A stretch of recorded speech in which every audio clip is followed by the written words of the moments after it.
Good morning class. बच्चों, आज हम भूगोल विषय का पार्ट 6 लेंगे, जनसंख्या। जनसंख्या यानी क्या, आपको पता है? जनसंख्या, लोक संख्या, पॉपुलेशन किसे कहते हैं? लोगों की संख्या, है ना।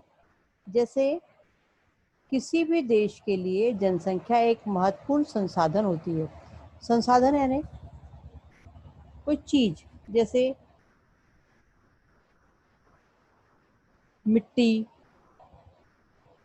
यहाँ का वातावरण, पानी, है ना, ये सारी जैसे चीजें हैं।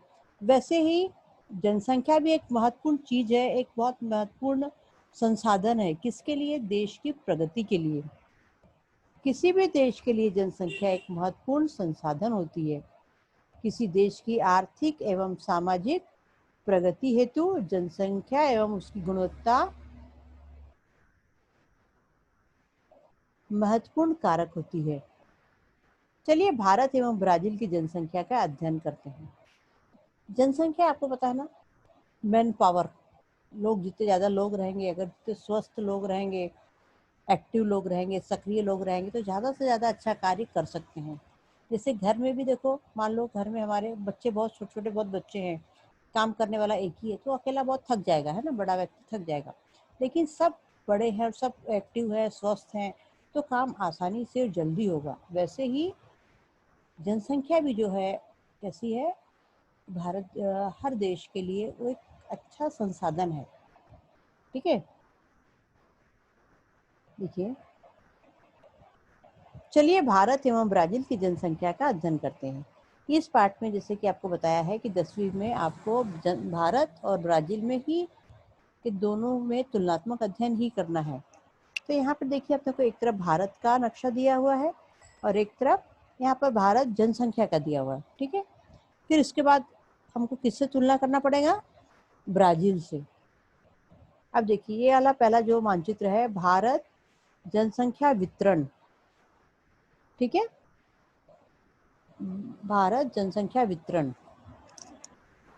अब यहाँ पे देखो क्या दिया है, जो इतने सारे इसमें बिंदु दिए ना बच्चों, गुलाबी रंग के जो बिंदु दिए हैं, कहीं पर बहुत घने हैं, कहीं पर बहुत विरल है, कहीं पर अलग अलग दिख रहे, देखो अलग जगह।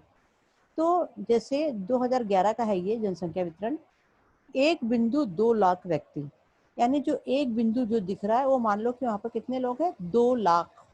ऐसा ये पैमाना बनाया हुआ है। ठीक है, देखिए जैसे एक बिंदु है ना, वहाँ पे 2 लाख। यहाँ पर मान लो आप, यहाँ पे इतना घना है कि अपना गिनना मुश्किल है, लेकिन यहाँ पे जहाँ पर कम है वहाँ पर हम गिन सकते हैं। तो कितने लाख? एक लाख है ना, एक बिंदु है ना, 2 लाख व्यक्ति वहाँ पर इतना मान के चल रहा है। अब देखिए आकृति 6.1 भारत जनसंख्या वितरण। इसमें देखिए अ व आ का निरीक्षण कीजिए एवं नीचे दिए प्रश्न के उत्तर ढूंढिए और लिखिए। ये है आकृति अ और ये वाली है आ। इसमें क्या दिया है? भारत जनसंख्या का घनत्व। ठीक है, यहाँ पे देखिए जनसंख्या प्रति वर्ग किलोमीटर। यहाँ पर जैसे दिया है कि एक बिंदु यानी 2 लाख व्यक्ति है वहां पर, समान के चल रहा है। और यहाँ पर देखो रंगों के जरिए यहाँ पर बताया गया है, जैसे लाइट कलर है तो यहाँ पे 100 से कम लोग हैं, और यहाँ पर 101 से 250, है ना, यहाँ से 251 से 500, 500 से अधिक। ये देखिए यहाँ पर ये घनत्व बताया है, जनसंख्या का घनत्व। ठीक है, अब देखिए इसमें हम पढ़ेंगे कौन से प्रदेश में जनसंख्या का घनत्व सर्वाधिक है। घनत्व बताया है, आपको नक्शे को बार बार देखना है। सबसे ज्यादा घनत्व कहाँ पर है, यानी यहाँ पर देख रहे हैं 500 से अधिक कहाँ पर है? जहाँ पर एकदम डार्क नारंगी कलर, सबसे ज्यादा डार्क कौन सा कलर है? ऑरेंज कलर, जहाँ पर एकदम डार्क है वहां पर क्या? 500 से अधिक। ठीक है, सबसे कम जनसंख्या घनत्व वाले राज्य कौन से हैं? सबसे कम जनसंख्या घनत्व वाले, यहाँ पे देखिए जो सूची दी रहती ना, इसी में आप देखिए सबसे कम कहाँ पे? ये 100 वाले जो एकदम लाइट कलर है। ठीक है, उपरोक्त मानचित्र का विचार कर भारत के राज्यों और केंद्र शासित प्रदेशों को विभाजित कर दी गई तालिका में भरिए। आपको क्या करना है, इसके पहले भी जब मैंने आपको बताया था जब आपको ये नक्शों में आपको ये देखना राज्य कौन कौन से कहाँ पर है। जैसे राजस्थान है, मध्य प्रदेश है, गुजरात है, तेलंगाना है, कर्नाटक है, आंध्र प्रदेश है ना, ये उत्तर प्रदेश है, झारखंड है, पश्चिम बंगाल। इनमें देखिए आपको इसमें आंकड़े पूछा है कि कौन से जगह पर ज़्यादा है ना। जैसे यहाँ पर ये ऑरेंज रंग ज़्यादा है, तो आपको उपरोक्त मानचित्र का विचार कर भारत के राज्यों और केंद्र शासित राज्यों को विभाजित कर नीचे दी गई तालिका में भरिए। राज्य और केंद्र शासित प्रदेश, ये आपको इसमें से ढूंढ कर भरना है। 100 से वाले कहाँ पर है, राज्य कौन से हैं और वो केंद्र शासित प्रदेश कौन से है। वैसे ये वाली तालिका आपने को फिल करना है। जब अपन स्वाध्याय करेंगे तभी तालिका को भी अपन करेंगे, ठीक है। अभी देखिए, प्राकृतिक संरचना व जलवायु का जनसंख्या वितरण से सहसंबंध जोड़िए एवं टिप्पणी लिखिए। किसका? प्राकृतिक संरचना और जलवायु का। 17.5% हिस्सा भारत में है। जनसंख्या 2011 के अनुसार भारत का जनसंख्या घनत्व 382 व्यक्ति प्रति वर्ग किलोमीटर था। कितना था भारत का जनसंख्या घनत्व? औसतन 382 व्यक्ति प्रति वर्ग किलोमीटर था। भारत में जनसंख्या का वितरण असमान है। प्राकृतिक संरचना, जलवायु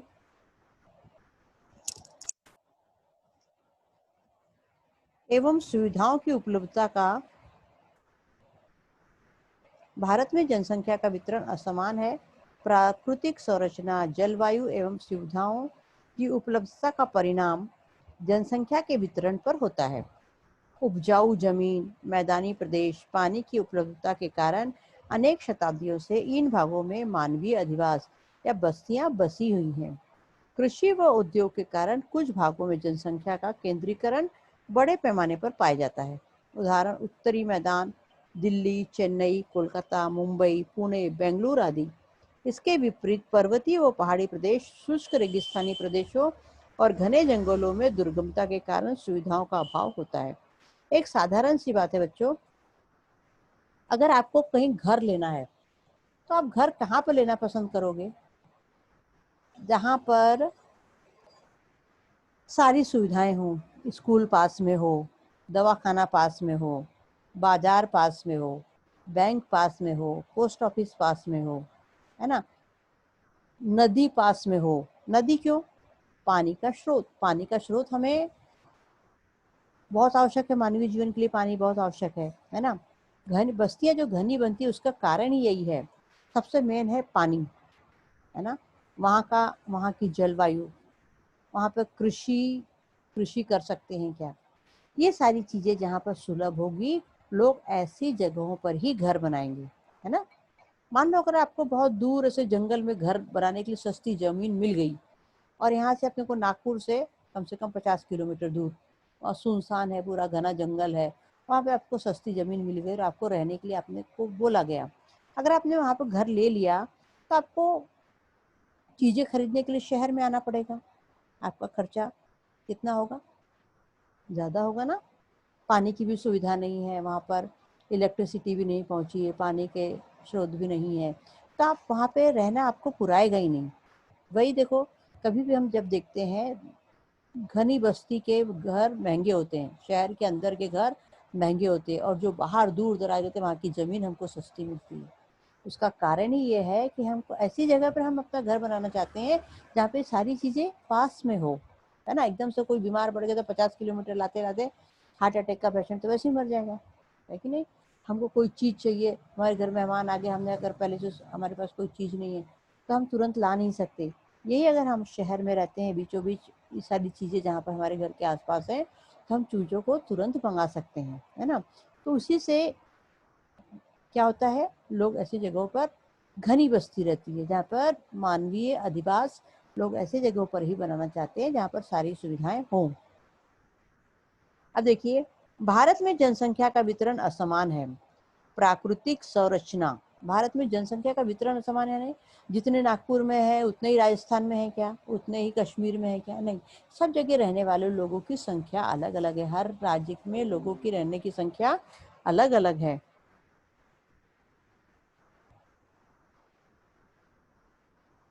भारत में जनसंख्या का वितरण असमान है।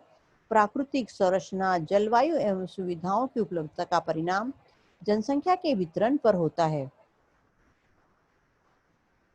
उपजाऊ जमीन, मैदानी प्रदेश, पानी की उपलब्धता के कारण अनेक शताब्दियों से इन भागों में मानवीय अधिवास बस्तियां बसी हैं।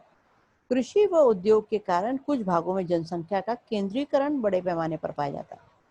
उदाहरण उत्तरी मैदान, दिल्ली, चेन्नई, कोलकाता, मुंबई, पुणे, बेंगलोर आदि। इसके विपरीत पर्वतीय व पहाड़ी प्रदेशों में शुष्क रेगिस्तानी प्रदेशों और घने जंगलों में दुर्गमता के कारण सुविधाओं का अभाव होता है। ऐसे प्रदेश में जनसंख्या का वितरण विरल पाया जाता है। जितना अपने नागपुर में जितनी घनी बस्ती है, और जैसे जैसे दूर जाते जाएंगे, जैसे मान लो रामटेक, जितनी नागपुर में घनी बस्ती उतनी रामटेक में है क्या? नहीं। उतने जो दूर दूर जैसे पहाड़ी इलाका है, कोई ज़्यादा पानी का ज़्यादा जहाँ पर बाढ़ आने की संभावना है, ऐसी जगह पे लोग घर कम बनाते हैं। पहाड़ों पर देखो लोगों के इक्के दुक्के घर दिखाई देते हैं, क्योंकि उनको कोई चीज़ नीचे से ऊपर ले जाना उतना आसान नहीं होता। होता है क्या? नहीं होता। तो जहाँ पर लोग दुर्गम स्थानों पे घर हमें कम ही दिखाई देते हैं। हम कभी सफ़र में जाते हैं, कहीं कार से, अपनी कार से गए, बस से गए, ट्रेन से गए, तो हमको कई जगह बहुत दूर दूर एक आधे 2-4 घर ऐसे मिले हुए घर दिखाई देते हैं। उसका कारण ये है कि वहाँ पर सुविधाएं ज़्यादा नहीं हैं। ऐसे प्रदेशों में जनसंख्या का वितरण विरल पाया जाता है। ऐसे दुर्गम स्थानों पे जनसंख्या कम पाई जाती है, और जहाँ पे सुविधा युक्त जगह है वहाँ पर लोग ज़्यादा रहते हैं। ठीक है, वो अभी अपन ने भारत का देखा था हमने। अभी हम देखेंगे ब्राजील। आकृति 6.2 अ तथा आ के आधार पर उत्तर लिखिए। देखिए बच्चों, इस मानचित्र में, ये मानचित्र हमारा कोई नया देखा हुआ नहीं, इसके पहले भी हम 2-3 लेसन में देख चुके हैं। ये अटलांटिक महासागर, ये है अटलांटिक महासागर, ये उत्तरी अटलांटिक है, ये दक्षिणी अटलांटिक है। ठीक है, ये ब्राजील दिया है। यहाँ पर भी क्या दिया है देखिए, ब्राजील जनसंख्या का वितरण 2010 का है। ये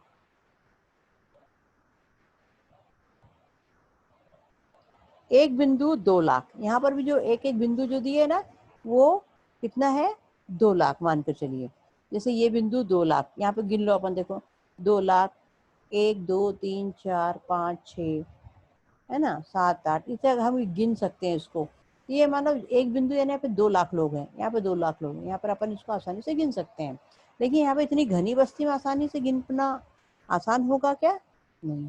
उसी प्रकार इधर देखिए, अटलांटिक महासागर, उत्तरी अटलांटिक महासागर, दक्षिणी अटलांटिक महासागर, ये क्या दिया है? ब्राजील जनसंख्या का घनत्व प्रति वर्ग किलोमीटर सूची।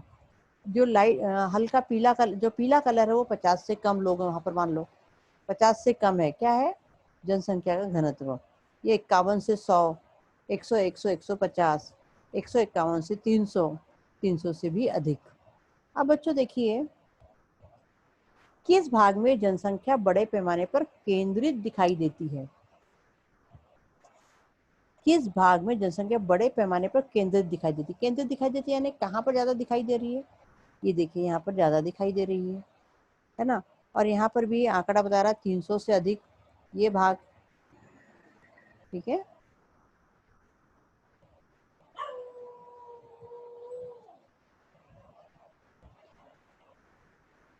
किस भाग में जनसंख्या अत्यंत कम है? अब देखिए, किस भाग में जनसंख्या कम दिखाई दे रही है, जैसे ये पीला भाग दिया है ना, कितना, 50 से कम, और यहाँ पर क्या दिया है? यहाँ पर कम बिंदु दिखाई दे रहे, वो भाग। अभी तक किए गए ब्राजील देश के अध्ययन के आधार पर जनसंख्या के असमान वितरण के लिए कौन कौन से कारक कारणीभूत होंगे, इस पर एक टिप्पणी लिखना है। उपरोक्त मानचित्र में वितरण दिखाने हेतु कौन सी पद्धति का उपयोग किया गया? उपरोक्त मानचित्र में वितरण दिखाने हेतु कौन सी पद्धति का उपयोग किया गया है? आप बताइए। वितरण दिखाने के लिए बिंदु पद्धति का, 9th क्लास में अपने पढ़ा था ना, समघन पद्धति, क्षेत्र घन पद्धति और बिंदु पद्धति। तो ये क्या दिया है, कौन सी पद्धति है? बिंदु पद्धति। बच्चों, इसका आगे के वीडियो में हम इसका भौगोलिक स्पष्टीकरण लेंगे। जब तक आप ये भारत के दोनों मानचित्र तथा ब्राजील के दोनों मानचित्र का अच्छे से अध्ययन करेंगे और इन प्रश्नों के उत्तर अपने मन से इसमें से समझकर देने का प्रयास करेंगे। धन्यवाद।